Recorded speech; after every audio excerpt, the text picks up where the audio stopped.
A cada uno de los que están conectados ahora y los que se vayan conectando en el transcurso de la charla, realmente les agradecemos. Sabemos que es un día festivo, que es un día feriado, pero bueno, les agradezco a todos. Una muy breve introducción acerca de qué es esto, qué es lo que vamos a hacer, y acerca de Wikiagro. Hace un tiempo atrás pensamos en la idea de una herramienta, justamente una plataforma por la cual vincularnos a través de información, de conocimiento, con el usuario de nuestros productos o con el productor rural, ¿no es cierto?, con el productor rural en general.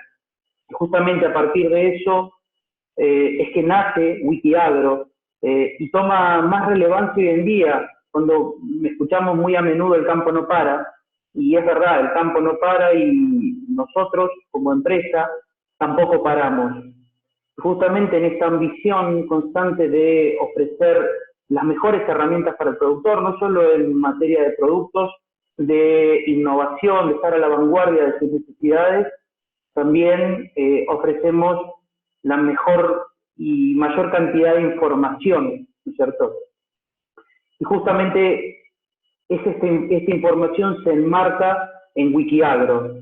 Wikiagro obviamente está disponible en nuestra página web, wikiagro.com.ar, donde no solamente van a poder encontrar la charla que Marcelo va a dar hoy, sino también van a poder encontrar toda la información en materia de innovación, de productos, de capacitaciones de referentes, de sistemas de aplicación, etcétera. Todo va a estar enmarcado en esta plataforma de amplificación de conocimiento. Así que bueno, ya tenemos 385 conectados, realmente es un muy gran número. Marcelo, sin nada más que decir, te cedo la palabra y solamente un comentario. Todas las preguntas que tengan, si quieren las escriben en el chat y Marcelo las responde a lo último, para no dificultar la charla y que esto no se extienda más de lo necesario. Y si alguno quiere a lo último, también puede activar el micrófono y hacerle la pregunta en persona a Marcelo para que él se la responda. Así que bueno, muchas gracias a todos y los dejo con Marcelo. Hola. Bueno, espero que se esté escuchando.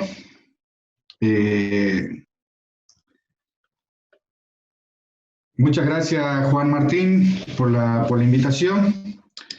Muchas gracias a amigos que tengo dentro de esta empresa, como Alfredo Fersola, Alejo. Muchas gracias por la invitación, por permitirme compartir hoy con todo este grupo de gente, ¿no? Estamos en cuarentena y estamos en un feriado de Semana Santa y sin embargo tanta gente que se ha conectado, ¿no? Muchas gracias por estar todos ahí.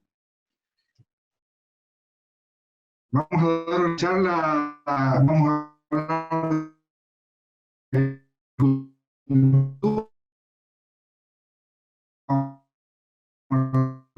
hablar de maleza.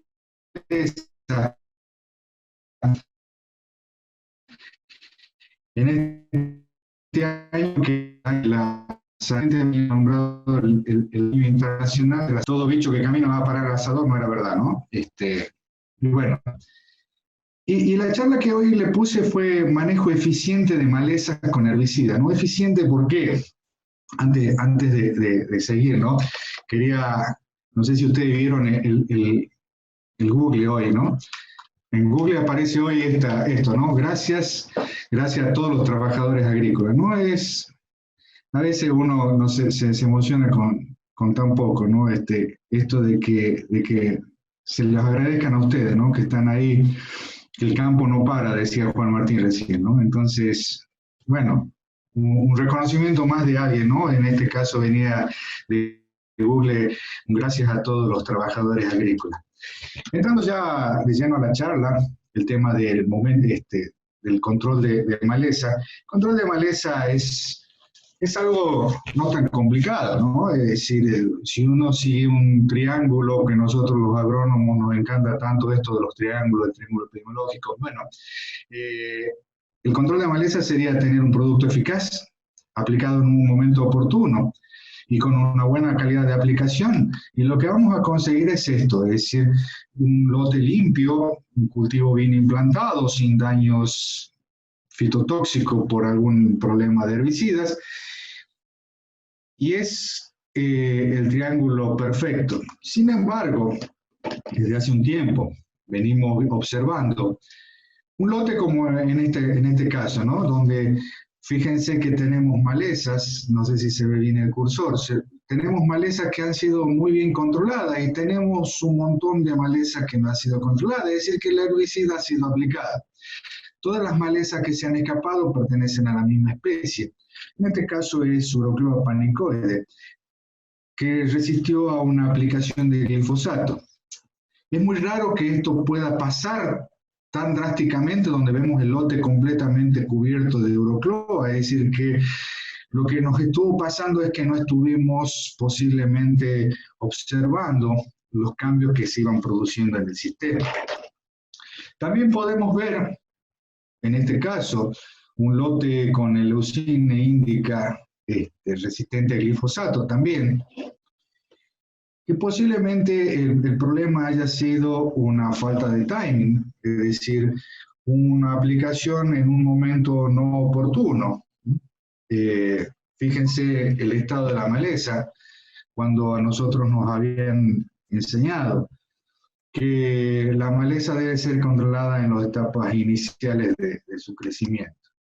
O este lote donde vemos una soja implantada y bastante cobertura de maleza, ¿no? Maleza de distintos tipos. Es decir, ¿cuál fue el problema para que tengamos tantos problemas de maleza? O en este caso, donde tenemos una soja que ha sido sembrada en un lote que seguramente ya fue barbechado, y donde tenemos una alta población de cloris y están naciendo en estas condiciones la soja. Entonces, ese triángulo epidemiológico, o en este caso una maleza tolerante al glifosato, como puede ser Borrelia, ¿no? Entonces, lo que a mí me sorprendía era que veo tantos lotes donde tengo tantos escapes de maleza, a pesar de que se están haciendo los tratamientos para manejar. Cuando nosotros queremos controlar una plaga, en este caso las malezas, nosotros tenemos dos ítems que son muy importantes. Uno, conocerlo al problema. Necesitamos conocer el problema y nosotros necesitamos conocer la herramienta. Cuando yo me refiero a conocer el problema, significa identificarlo, quién es, cuál es su dinámica poblacional, cómo se comporta, cuáles son las condiciones en las que prospera mayormente, cómo es el cultivo que estoy por hacer, cuál es el índice de área foliar, etc., ¿no? Es decir, que si no tenemos un acabado conocimiento del problema que estamos por encarar, difícilmente podamos encontrar la solución. Y posiblemente esos sean los problemas de la foto que yo venía mostrando, de por qué tenemos tantos escapes de maleza. Nosotros, en el caso de la resistencia, tenemos uno en la década del 90, cuando fue el Amaranthus quitense en aquel momento, o Hybridus,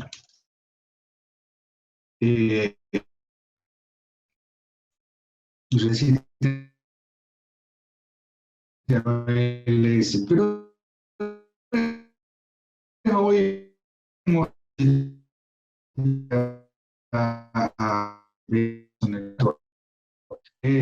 etcétera. Mostraba cómo era la distribución de la resistencia de distintas especies que son resistentes, o en el caso de las cloridias que tienen una fuerte tolerancia al glifosato, cómo era la distribución de esto en el país, ¿no?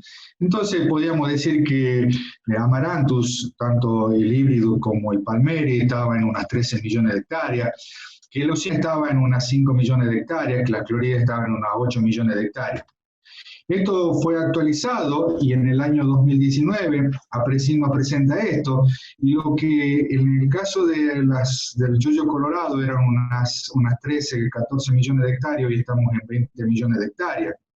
Pero la que ha crecido muchísimo proporcionalmente es el leucine.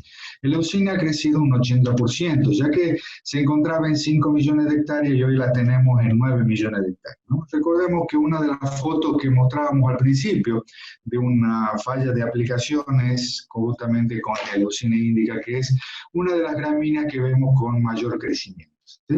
Las clorides estaban en 8 millones de hectáreas, hoy están en 9 millones de hectáreas, pero siguen abarcando, digamos, mucha superficie.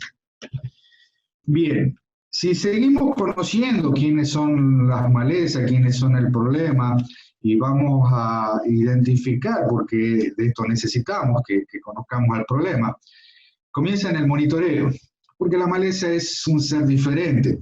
Recién hablaba yo que hoy estamos en el año de la Sanidad Internacional de la Sanidad Vegetal. Y dentro de los problemas sanitarios, las enfermedades son de un cultivo.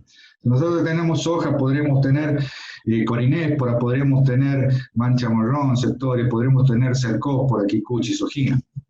Pero si no tenemos soja, no tenemos esas enfermedades. Si tenemos plagas sería lo mismo, es decir, si tenemos plagas podremos tener anticarcia, rachiplusia, creixodeisis, helicoverpa. Pero si no tenemos soja no tenemos esos problemas. Pero la maleza no necesita de un cultivo, la maleza necesita de un lote. La maleza es un ser especial. Entonces, la maleza es un ser especial que ha dominado dos espectros del universo. El espacio porque se distribuye y el tiempo porque se duerme. Entonces nosotros lo importante que debemos conocer es cuál es el problema en el lote y eso me va a permitir tomar decisiones. Otra cuestión es que cuando yo recién citaba enfermedades, pude citar 3, 4 enfermedades en soja como importante. En maleza, ¿cuántas son? Bueno, acá estirando la mano y sacando una foto podemos encontrar unas 9 especies de maleza. Un trabajo que se hizo gracias al apoyo de CREA, un trabajo que comenzó con el sueño de la asesora del CREA del Rodeo en ese momento, Eugenia Castro, fue tener un proyecto de manejo sustentable de maleza, y en este caso esto de la dinámica que lo manejaba, lo dirigía Karina Cabrera. Durante 5 años salieron al campo durante cada 10 días y entonces pudieron establecer cuántas malezas hay en un lote. Vamos a ver el promedio, ¿no? Acá lo que indica acá el final que dice el promedio. Y tenemos 37 especies de maleza que pertenecen a 18 familias diferentes. ¿Por qué esto es importante? Porque cuando nosotros tenemos plagas, vamos a suponer que tengo el complejo de orugas defoliadoras, más o menos podemos controlarla con el uso de un insecticida. Cuando tenemos problemas de enfermedades, con una mezcla de fungicidas se controlan bien. Pero acá hay 18 familias diferentes, es muy específico. Entonces, si tuviésemos especies de la familia malváceas, ¿no? Como pueden ser malva o sida, entonces son muy bien controladas por hormonales como el fluroxipir. O cuando tenemos problemas de crucíferas y entonces tenemos el flumexulán, que es muy bueno sobre la familia de las crucíferas. Pero vemos que ya son más específicos, ¿no? Ya los herbicidas, entonces, ¿cuál sería el problema para ver qué usar ante tanta variabilidad? Otra cuestión que obtuvimos con este trabajo, además de saber cuántas eran las especies, es saber un poco cuándo están presentes, la dinámica poblacional, ¿no? Por ejemplo, acá tenemos esto que ocupa hoy 9 millones de hectáreas, que son las cloridias, ¿no? En este caso,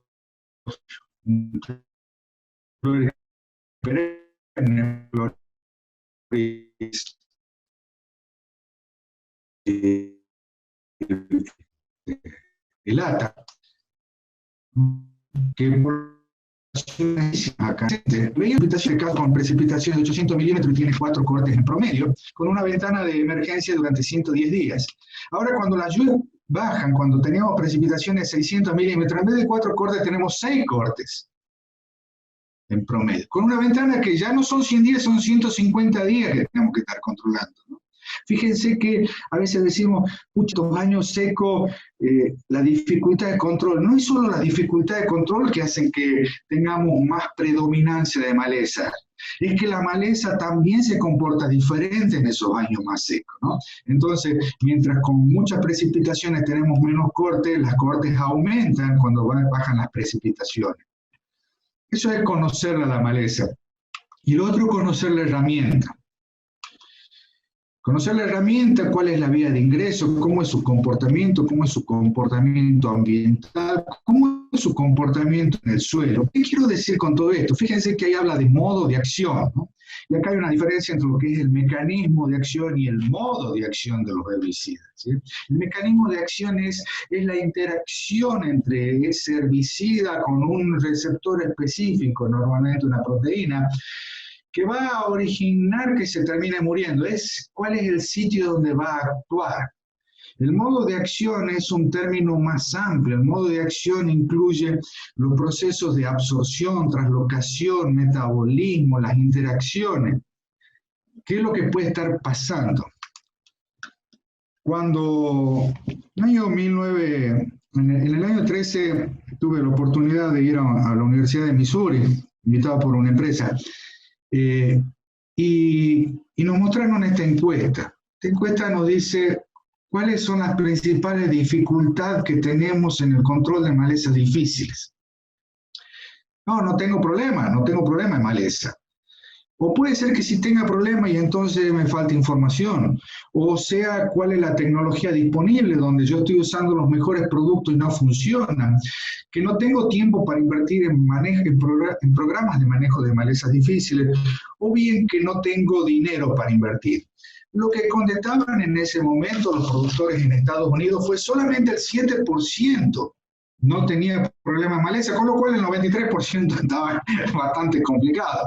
Y del 93% que contestaron que tenían problemas de manejo de malezas difíciles, el menor del problema es la falta de información. Y es lógico. Estamos todos conectados a Internet y esto hoy nos permite que podamos además estar juntos conectados. Después salimos y buscamos. Control de leucine, vamos a encontrar 3.000 trabajos, 4.000 trabajos de control de leucine. El problema más grave que se le presentaba es la tecnología disponible. Yo uso lo mejor y no me funciona. Entonces, ¿por qué es lo que no está funcionando? ¿Por qué cuando yo tengo este manejo demostrable de cloris, con un excelente control, tengo a su vez este problema donde ya la soja está sembrada, seguramente el barbecho está realizado y no se controló? Entonces nosotros tenemos distintos momentos donde lo vamos a aplicar. Vamos a suponer una siembra de maíz y entonces tengo un problema de leucine con unas emergencias que comienzan en el mes de noviembre. Y entonces debo controlarlo y voy a hacer un preemergente o voy a hacer postemergente. ¿Y cómo es el barbecho para estar controlando eficientemente y no se escape? Entonces en ese caso vamos a ver dos situaciones. O que yo haga una aplicación al suelo y cuando yo hago una aplicación al suelo tengo un ambiente totalmente diferente, donde hoy tenemos 25, 26 millones de hectáreas de grano, totalmente diferente, que van del sur de la provincia de Buenos Aires hasta el norte, hasta el departamento de Rivadavia, que es el polo de calor de la Argentina. Esos distintos ambientes, donde va a variar la materia orgánica, la textura del suelo, va a variar la cantidad de microorganismos que tenga, las precipitaciones, la temperatura, etc. Vamos a estar ingresando un herbicida. El herbicida ingresa en ese ambiente y como estamos aplicando un herbicida al suelo, su destino es el suelo.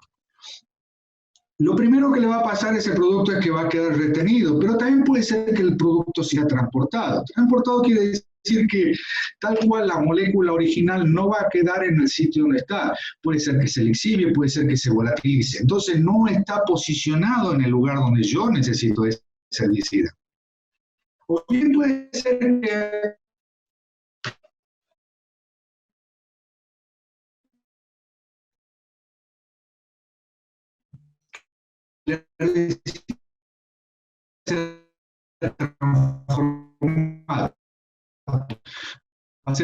lo van a tomar como decarbonato o que sea degradable. Vamos a hacer que la acción de factores es lo que nos va a dar que es el destino del herbicida.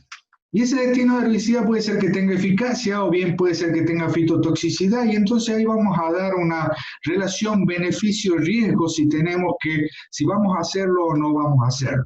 Vamos a poner un ejemplo para que todo esto que conjugamos lo veamos en un ejemplo. El ejemplo va a ser la aplicación de un herbicida en garbanzo, ¿sí? Entonces puede ser que yo en este caso tenga una fitotoxicidad. Es decir, que yo puse un herbicida en el suelo, el garbanzo nació, creció y en algún momento ese producto le dio fitotoxicidad. O puede ser que no tenga fitotoxicidad. Entonces, como el dilema shakespeariano, ser o no ser, fitotoxicidad o no fitotoxicidad, esa es la cuestión. ¿Qué es lo que tenemos que analizar con esto? Acá se hizo 2 ensayos. En uno de los ensayos realizados en la Cocha, veíamos que metribuzin le da una alta fitotoxicidad. Acá lo podemos ver en fitotoxicidad en metribuzin solo con acetocloro con metolacloro. Mientras prometrina, que es otra triazina que podemos usar, no daba fitotoxicidad. Sin embargo, cuando lo vemos en otra localidad en Tucumán, a los mismos días, 70 días después de la aplicación, ya no dan fitotoxicidad. Metribuzin solo o en sus combinaciones con acetocloro, metolacloro ya no dan fitotoxicidad. Entonces, ¿por qué en este caso da fitotoxicidad y en este caso no da fitotoxicidad? Porque acá en la Cocha nosotros teníamos riego. Es decir, que el producto se aplicó, fíjense que la fitotoxicidad la estamos viendo 70 días después de la aplicación. Se aplicó el producto, el garbanzo nació, creció, se desarrolló, y en algún momento le pusimos un riego que hizo que el producto se lave, se lixivie, vaya a las raíces, sea tomada, penetre a la planta, se traloque por apoplasma y entonces en la parte superior de una fitotoxicidad. Si nosotros en este caso conocemos ciertas propiedades del producto, vamos a ver que metribuzin es muy poco sorbido, tiene poca absorción en el carbono orgánico, prometrina tiene mucho más, y entonces cuando nosotros lo regamos, esto se ha lixiviado, mientras que prometrina no se lixivió, y eso es como esto es sistémico por apoplasma, es que ha subido a la planta y se ha producido la fitotoxicidad. ¿Qué quiere decir? ¿Que no debemos usar metribuzin? No, lo que estamos analizando en esta cuestión es que si yo tengo riego, si yo tengo muchas precipitaciones en ambientes muy húmedos, voy a preferir usar prometrina antes que metribuzin. En ambientes más secos voy a preferir usar metribuzin. ¿Por qué?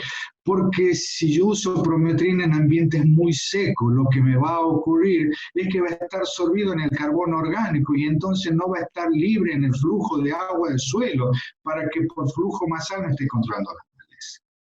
Esa es la forma de interpretación para hacerlo eficiente a productos que son eficaces. Vamos a ver qué hubiese pasado si es post-emergente. Entonces recién veíamos si aplico al suelo, vamos a verlo a la post-emergencia, ¿no es cierto? Yo necesitaba un producto eficaz en un momento oportuno y con una buena calidad de aplicación. Entonces vamos a suponer que yo tengo borreria. Entonces, si yo tengo borreria, ¿cuáles son la dinámica poblacional de borreria? Borreria, yo veo que empiezo a ver plantas en el mes de agosto-septiembre. Esto es acá en Tucumán. ¿Por qué veo plantas en el mes de agosto-septiembre? Fíjense que las líneas azules son las precipitaciones. Yo no tengo precipitaciones y sin embargo tengo plantas, porque estos no son germinaciones. Estos son los rebrotes que hay del xilopodium, que es una raíz gemífera que hace que la planta se perennice. Entonces yo acá en estos primeros momentos voy a tener el rebrote del silopodio. Cuando ya se generalicen las lluvias, yo voy a empezar a tener germinaciones de borrelia. Vamos a ver cómo actúo con el primero, que sería el caso de un barbecho. Entonces tengo esta población. Nosotros hicimos muchas pruebas con muchos productos.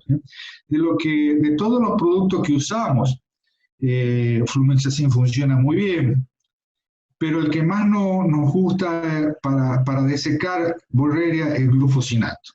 Esta es una aplicación de glufosinato en un ambiente de muchísima población de borrelia. Y acá tenemos otra aplicación, donde glufosinato es un producto que usa como coadyuvante casi inestricto el sulfato de amonio. Entonces nosotros lo que hicimos fue probar si otros coadyuvantes podían, en este caso, mejorar o igualar la performance del sulfato de amonio. En este caso usamos el Action Active Gel, donde vemos que el tratamiento 1 es el testigo, de cero control, el tratamiento 2 es sin coadyuvante. Vemos que cuando le aumentamos los coadyuvantes, mejoramos la acción. El tratamiento 3 sería sulfato de amonio, esto sería Active Gel a 50 centímetros cúbicos y esto sería 70 centímetros cúbicos, ¿sí? Posiblemente esto no tenga diferencia significativa, pero bueno, los 50 o 70 centímetros cúbicos de Active Gel nos equipararon a 1,5 litros de sulfato de amonio. Bueno, este es el desecamiento que tenemos en el caso de borrelia, ¿sí? Fíjense, esta es una población de borrelia y nosotros lo que hacemos es llevarlo a esa situación, ¿sí? Totalmente seca. No la matamos, no la hemos matado, simplemente que lo que vamos a hacer es un manejo, ¿no? Bien, ahora, una vez que tenemos esto seco, tenemos que empezar a pensar qué hacemos con la semilla que tenemos en la población. Entonces, esto sería la planta vieja, fíjense, esta es la que nació en agosto-septiembre, la perennizada, y todo esto son los nuevos nacimientos. Entonces, nosotros necesitamos un preemergente que va a actuar sobre esto. Nosotros hemos probado muchas cosas, Flumixacin funciona muy bien, Diclosulam funciona muy bien controlando semillas de borrelia. Las triacinas funcionan bien, aunque con mucha menos residualidad. Estos son los ensayos y esto es un trabajo acá. Fíjense la población de borrelia. Esta era la situación que nos encontrábamos y se hizo la aplicación y entonces se controló totalmente, ¿sí? Es decir, que lo transformamos en esto. Hemos desecado borrelia, vamos a poner un preemergente y después vamos a hacer que el cultivo continúe con el trabajo de la lucha contra la maleza. Vamos a tratar de buscar que el cultivo, ya sea soja o maíz, en este caso era la siembra de soja, cierre rápidamente porque es muy susceptible al sombreado. Y entonces de esa manera vamos a buscar que sea un manejo eficiente de malezas. En el yuyo colorado también lo probamos. Esta es una población de Amaranthus quitensis resistente a glifosato. Y estos son los resultados que veíamos, ¿sí? Lo que vemos acá al costado es el testigo apareado de una muy buena aplicación.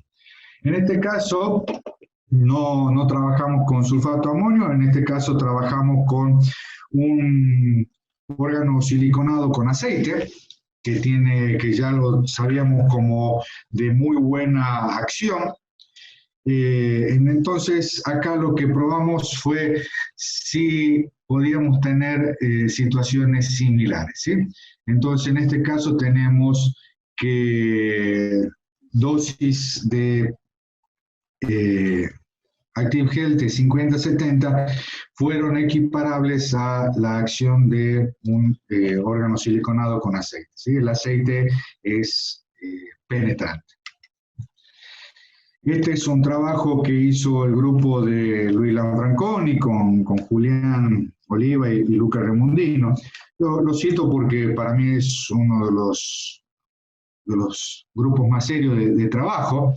En este caso trabajaron con Nosotros en el equipo de trabajo habíamos trabajado solamente con saflufenacil para el manejo de barbecho, y acá lo que se probó fue saflufenacil y carfentrazone, donde saflufenacil anduvo mejor, que son los tratamientos 2 a 5. En el caso del carfentrazone, nosotros lo que estuvimos viendo, porque también lo estuvimos probando muchas veces para el manejo de yuyo colorado, es que hay que aumentarle un poquito la dosis, ¿sí? La dosis normal de 75 que se usa se queda un poquito corta. Pero acá lo que estaban probando es distintos coadyuvantes, y lo que ven también es, acá ellos usaron también un aceite con siliconado como testigo químico, y ven una equiparación que sería el tratamiento 5, y ven una equiparación de los 70 centímetros cúbicos de Active Gel con el aceite siliconado. En el caso de gramíneas, en este caso Urocloa, este grupo de trabajo de Luis, también lo que muestra es que Cletodin, en este caso Cletodin son los tratamientos 1 a 4 versus Aloxifo del 5 a 8. Nosotros también habíamos visto esto, que Cletodin funciona mejor que Aloxifo en el caso de Urocloa. Funciona mejor, y acá tenemos que el tratamiento con el aceite supera, en este caso, a estos coadyuvantes, ¿no? Las gramíneas seguimos necesitando el aceite. Lo que pasa que, y ahora voy a ver un poquito otras cosas, que a veces necesitamos no solamente el aceite, sino otras características de ese caldo para que la aplicación sea lo suficientemente eficiente. Bueno, si Urocloa me refiero, para mí el mejor producto, si bien en el caso de graminicidas Cletodin es mejor que Aloxifo, el herbicida para controlar Urocloa es la imidazolinol.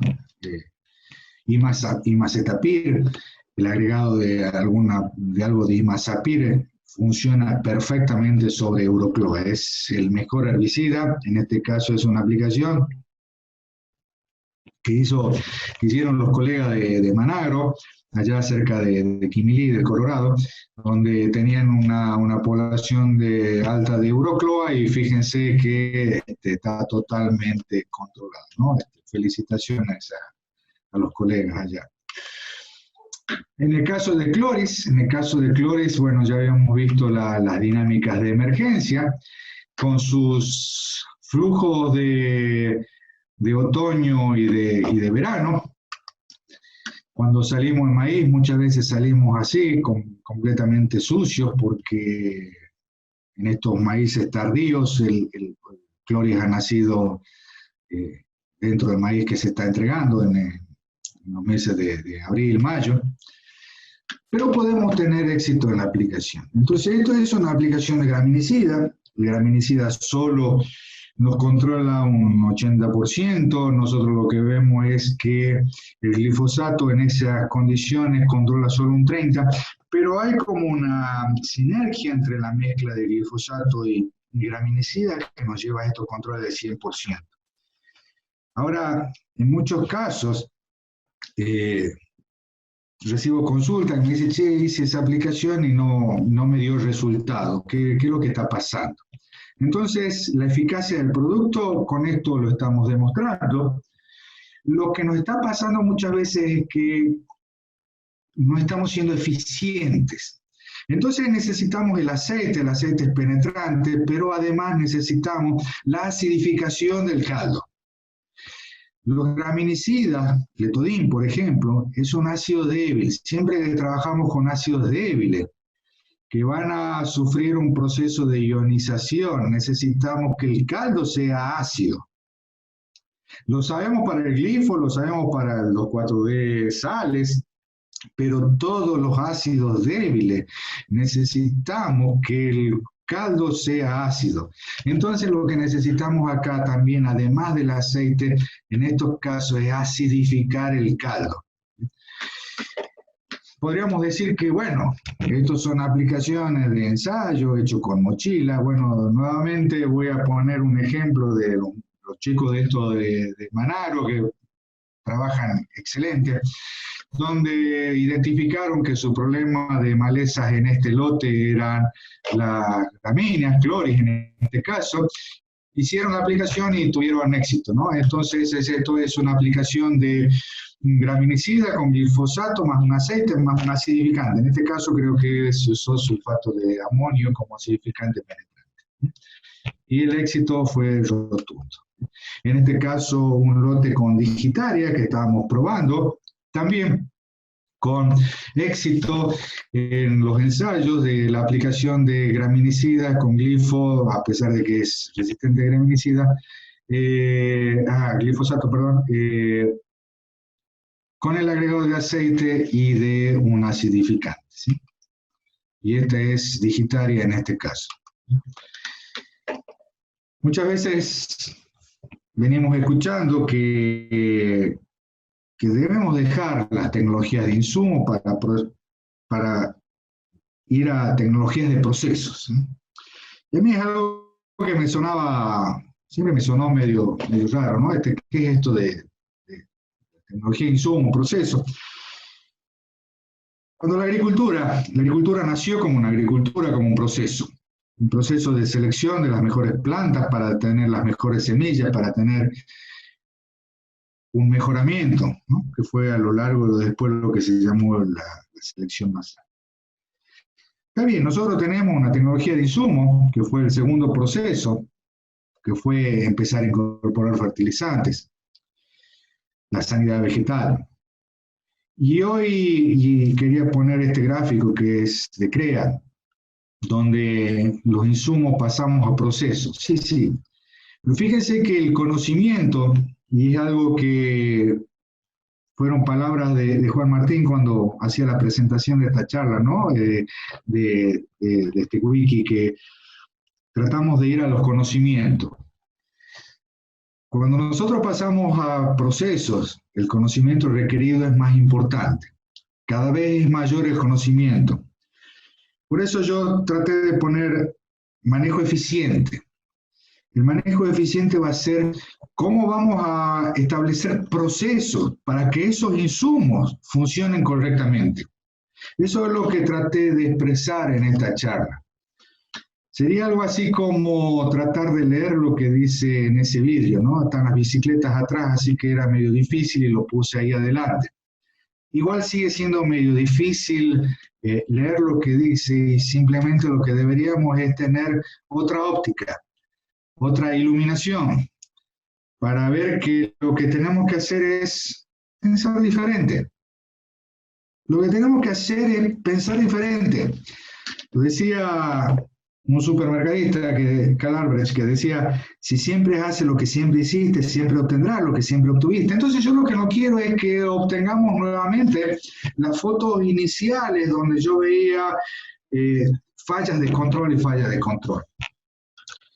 El modo de acción de un producto implica los procesos que van desde la absorción, la translocación, la degradación diferencial.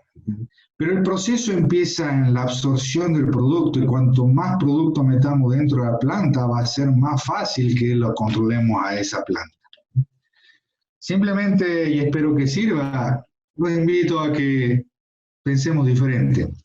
Les agradezco nuevamente haber podido compartir con ustedes el mate de hoy y para mí es una alegría y como siempre digo, espero que haya servido. Mis gracias son las gracias de que nos dio Google hoy a todos ustedes los que trabajan en la agricultura. Muchas gracias. Bueno, Marcelo, realmente impecable, muy claro, muy didáctico. La verdad que nada, muchísimas gracias. Si querés, para ir haciéndolo más rápido, yo te voy leyendo algunas de las preguntas que fueron surgiendo a lo largo de tu charla. Así, bueno, no las buscás y ya vamos respondiendo a cada una de las dudas. Acá tengo una de Mauricio que dice que si generan los registros de las condiciones ambientales a la hora de realizar la aplicación de los ensayos, supongo. Sí, los registros, uno tiene que registrar las condiciones de la aplicación, que en muchos casos las aplicaciones no están hechas en las mejores de las condiciones. Acá en el norte estamos muy acostumbrados a trabajar con humedad relativa de 35-40% de humedad relativa. Cuando las condiciones son buenas, todo funciona bien. Si nosotros tuviésemos humedades arriba del 60%, y sobre todo si vamos a pensar en la aplicación de un pozo emergente, que es cuando yo trabajaba cuando hablaba de los coadyuvantes, nosotros tenemos que las ceras epicuticulares son un impedimento a la penetración de un producto, sobre todo si el producto es hidrofílico. Lo que necesitamos es que la pectina esté muy humectada, que esté llena de agua para que se favorezca la penetración. Pero en condiciones de verano, acá en el norte, con 35 grados de temperatura, con 30-35% de humedad relativa, las condiciones no son apropiadas, pero nosotros debemos aplicar. Debemos aplicar y entonces muchas veces ahí es donde tenemos la diferencia que va a ser un buen aditivo, un buen coadyuvante para que mejore la penetración. Por eso el aceite en las gramíneas es tan útil también, ¿no? Excelente, clarísimo. Hay otra pregunta de Fernando, que le hizo al principio, que preguntaba de cómo controlar cerraje junto a rama negra en rastrojo de maíz tardío. ¿Cerraja me dijiste, perdón? Cerraja junto a rama negra en rastrojo de maíz tardío. Bueno, en ese caso nosotros salimos con malezas muy crecidas. Dentro de eso, los herbicidas que la controlan uno y otro no son los mismos. El hormonal que mejor controla cerraja es clopiralid, que nosotros necesitaríamos unos 60 días para una siembra de soja, ¿no? Segura. Pero en ese caso hay productos, por ejemplo, lo que más me gusta, en este caso cerraja es un poco más difícil que, el rama negra es más difícil que cerraja. De lo que más me gusta en este caso, solamente la vamos a encontrar elongada, es Texaro, ¿no? Texaro, la mezcla de diclosulan con alucifen, es para mí a una dosis de 45 gramos el que mejor controla. También tenemos buenos éxitos de control con el uso de finés. Finés a la dosis de 20 gramos, con rama negra no tan elongada, tendría que ser menor de 20 centímetros, también la controla bien. Y lo que en ese caso lo que prefiero es el agregado hormonal, como 2,4-D, porque lo que vemos es que se deseca, pero termina rebrotando. Y entonces el uso de hormonal en ese caso me permite que no rebrote. Perfecto. Amalia, desde Uruguay, pregunta a cuánto hay que acidificar un caldo para el control de gramínea. Primero un gran saludo a Amalia, no sé si es Amalia Río, ¿no? Porque hay otra. Amalia del Cherry. Ah, sí, otra amiga. Bueno, en el caso de nosotros estamos llevándolo a 6. 5-6 es donde vemos que se comporta correctamente los graminicidas, los que son ácidos débiles, para la penetración en las gramíneas y mejor el control. Excelente. Para Conisa, preguntan si hay algún herbicida para recomendar y cuál es el manejo pensado desde la preemergencia. Bueno, Conisa todos los ALS funcionan muy bien en Conisa. Conisa sería un poco el manejo, tratando justamente lo que va a la pregunta, desde la preemergencia. Es decir, nosotros que tenemos la dinámica poblacional de Conisa en otoño y en primavera, nosotros deberíamos, si hacemos una soja, si viene de soja, una vez que se cosecha en el mes de abril, en mayo, nosotros deberíamos empezar a trabajar. Hay residuales, en este caso los ALS, por nombrar alguno, Percutor va a funcionar muy bien. También las aplicaciones de atracina en este momento pueden funcionar para el manejo de semillas, para tratar de que no nazcan estas poblaciones que van a llegar a muy grandes en primavera. En el caso de los maíces tardíos, normalmente estas poblaciones de otoño van a estar naciendo dentro del maíz, eso es lo que había una pregunta hace rato, y en este caso sí tenemos que salir con aplicaciones de emergencia. En muchos casos el doble golpe ha funcionado, es decir, una aplicación de glifosato con un hormonal como puede ser 2,4-D, y a los 7 días, 10 días una aplicación de paraquat lo desecan, pero hay herbicidas, para mí nuevamente Texaro es el herbicida que mejor controla ramas negras elongadas, ¿sí? Una dosis de 45 gramos controla de forma excelente. Bien, perfecto. Acá preguntan si hay trabajos de recuperadores de estrés sobre control de malezas. Bueno, no tengo trabajo hecho con estos recuperadores de estrés. Siempre es algo que estamos discutiendo, a ver si hacemos algo, sobre todo en el caso de, no sé si para ahí va la pregunta, de los carryover que puede haber hacia otros cultivos, es decir, fitotoxicidad que podemos empezar a encontrar debido a la carga de productos que estamos poniendo en el suelo. No tengo experiencia sobre esto hasta el momento. Bien, perfecto. Graminicidas para cloris y dosis es una pregunta que surge bastante y también para Amaranthus. Discúlpame. Graminicidas para cloris es una pregunta bastante recurrente dentro de las que te han hecho. Nosotros, bueno, dentro de cloris, aloxifop, cletodin funciona muy bien. Como decía, también hemos probado, pero no está en el mercado, butroxidin, que es excelente sobre el control de cloris, con muy buena asistencia. Pero bueno, en el caso de cletodin y aloxifop, funcionaron perfectamente bien los dos. La dosis de cletodin es de 800 centímetros cúbicos, la que estuvimos probando, y la dosis de aloxifop fue de 250, todo mezclado con glifosato, pero la condición primordial fue que pongamos aceite. Normalmente uno en aceite trabaja dosis, 1 litro de aceite, podríamos bajar hasta medio de litro de aceite, pero realmente la dosis de aceite hace al control. Y por otro lado, acidificar el caldo, ¿sí? Siempre acidifiquen el caldo los graminicidas y eso funciona muy bien sobre cloris. Bien, perfecto. Vamos con una de las últimas. Alguien pregunta si considera necesario superponer herbicidas residuales inmediatamente después de cada cosecha y qué productos recomendaría. Sí. Estamos trabajando mucho. Primero hubo que hacer medio una escuela nuevamente del uso de residuales, a lo cual estábamos desacostumbrados. Hoy estamos haciendo, además del uso de residuales, hincapié en el overlapping, es decir, solapar herbicidas residuales. Fíjense que yo mostré solo un par de dinámicas.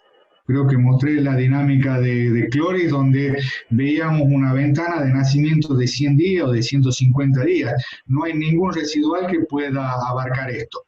Entonces, nosotros lo que estamos viendo es cómo ir superponiendo herbicidas. Si a lo largo del año no tenemos un cultivo invernal, vamos a partir de un residual, sobre todo en aquellos lugares donde tengamos cierta humedad en invierno que me permita el nacimiento de maleza. En ese caso podríamos partir de un barbecho largo con un residual que podría ser un ALS, podría ser un metsulfurón, podría ser un percutor, podría ser una atracina. Y después vamos a ver, y entonces acá lo que vamos a elegir sería tratando de llegar limpios a la primavera, que es donde vamos a tener los mayores flujos de nacimiento, tanto de las gramíneas como yuyo colorado, de las malezas que son estivales, que van a nacer en primavera. Y entonces acá es donde vamos a superponer un barbecho intermedio y un barbecho y un residual sobre el cultivo. Vamos a poner un ejemplo. Yo tengo un problema de yuyo colorado, que comienza a nacer en el mes de octubre. Entonces, en mi condición, el nacimiento de octubre con una siembra de diciembre, yo voy a tener un mes o 45 días en el cual tengo que estar limpio. Entonces, ahí puedo pensar en herbicidas como pueden ser diflufenicán, puede ser metribuzin, que me van a dar una residualidad de 30 a 35 días. Y entonces, sobre la siembra, en el mes de diciembre, voy a ir con residuales de excelente control de yuyo colorado dentro del cultivo, como pueden ser los PPO. Y además de esto, lo que estoy haciendo es de superponer herbicidas, de solapar herbicidas. Lo que estoy haciendo es variar los mecanismos de acción para tratar de disminuir las probabilidades de resistencia. Entonces ahí yo iría ya con un sulfentrazone, un flumenzacin o un fomesafen. Nunca aplicados solos, siempre tratando de hacer en mezclas con acetanilidas, por ejemplo, me van a permitir disminuir aún más la probabilidad de resistencia y tratar de, además de yuyo colorado, estaría controlando gramíneas, ¿no? Ese sería más o menos un esquema que uno debería plantearse para el manejo de maleza. Por eso, ante la pregunta si solaparía, sí. Bien, excelente. A ver, Marcelo, bueno, tenemos muchas preguntas más. Y bueno, para tampoco detenerte mucho más en esto, porque todas hacen referencia un poco a lo que ya estuviste explicando. Simplemente una reflexión final tuya acerca de no solamente el adecuarnos a las nuevas medidas y las nuevas malezas, las nuevas resistencias, no solamente adecuarnos en productos, sino también en tecnología que aplicamos sobre el campo, ¿no es cierto?, en productos, en nuevos coayudantes, y buscar la mejor estrategia, ¿no es cierto?, que me permita abarcar el máximo espectro de necesidades para lograr un control eficiente. Yo creo que no hay una sola herramienta. Yo creo que si yo bien me referí solamente a herbicidas en este caso, los cultivos de cobertura también vimos que funcionan excelentemente bien. Lo que pasa es que no podemos tener cultivos de cobertura para 25 millones de hectáreas del país. Es decir, hay lugares que son de bajas precipitaciones, que estamos haciendo agricultura en 500, 550 milímetros. No podemos perder 200 milímetros, 250 milímetros con un cultivo de cobertura. Entonces, lo mismo, lo que requerimos es que las tecnologías sean variables a las necesidades de cada lugar.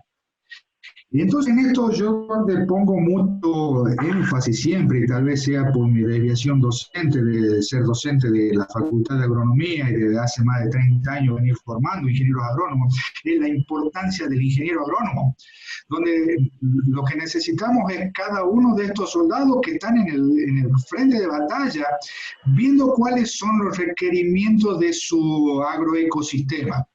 Entonces, lugares con baja humedad relativa, sabemos que el uso de coadyuvantes es fundamental porque van a coadyuvar a la penetración del producto.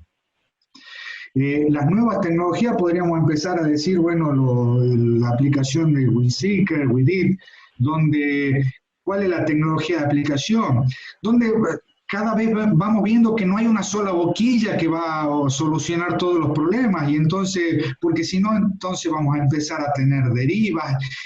Es decir, tenemos una serie de herramientas. Lo que deberíamos hacer es tratar de no simplificar.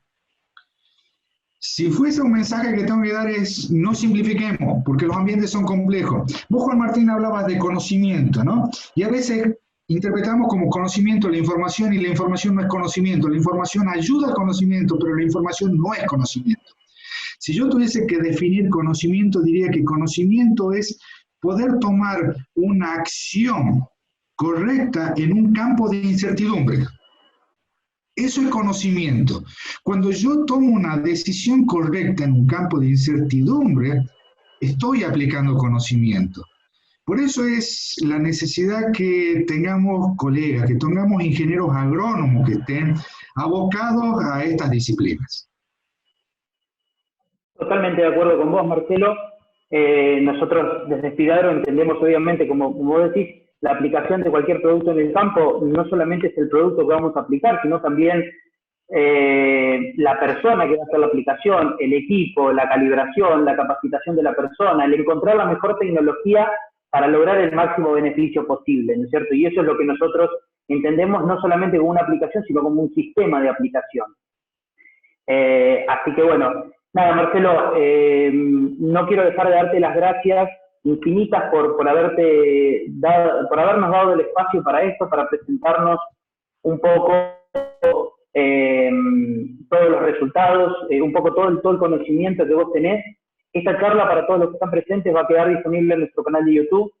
El viernes de la semana que viene, probablemente en el mismo horario, estaremos realizando el tercer ciclo de capacitación dentro de la plataforma de Wikiagro con un representante del grupo Lanfranconi, que justamente también va a hablar sobre control de malezas, utilización de productos, presentar ensayos que Fidagro realizó con el grupo Lanfranconi, etcétera. Así que no solamente los invitamos a seguirnos en el canal de YouTube, donde pueden ver la charla de Marcelo, sino también en todas nuestras redes sociales y en nuestra web. Muchísimas gracias a todos. Fuimos más de 500 que estuvimos presentes en toda la charla. Gracias por la espera. Perdón por algunos errores mínimos de conexión al principio y los esperamos a todos el viernes de la semana que viene. Un fuerte abrazo.